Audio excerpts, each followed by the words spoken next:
A Racalmuto è stata inaugurata lo scorso sabato presso la Casa Sciascia, dove visse da giovane lo scrittore agrigentino Leonardo, la mostra L'artigiano in memoria,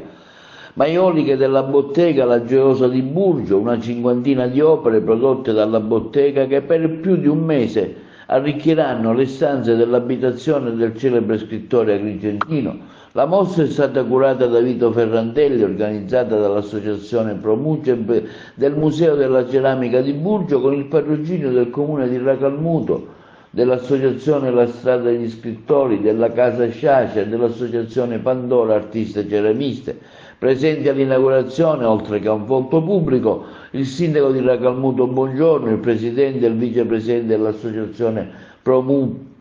della Ceramica di Burgio Ferrandelli e Sergio Intorre. Il titolo della mostra dell'artigianato è Memoria, visitabile fino al 30 novembre e trae spunto da una citazione di Leonardo Sciascia in riferimento all'importanza che egli attribuiva alla funzione dei mestieri, come quello esercitato dalle tre ceramiste della bottega La Gioiosa, che alla naturale inclinazione verso questo settore delle arti decorative uniscono una continua attività di ricerca e di studio. Le loro eccellenti abilità tecniche della manipazione dell'argilla e nella raffinata decorazione danno vita a una ceramica per uso ornamentale che si caratterizza per la lucentezza di smalti e colori e la varietà delle forme rigorosamente realizzate a mano. Recentemente le loro opere sono state esposte a Simbola, organizzata dall'Associazione Internazionale Pandora, realizzata nel 2023 presso il Museo della Ceramica de La Habana, nell'isola di Cuba.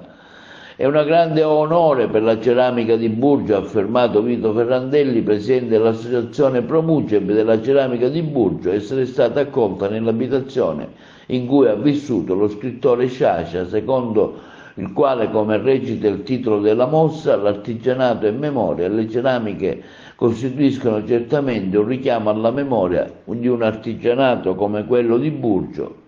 che risale alla fine del XVI secolo.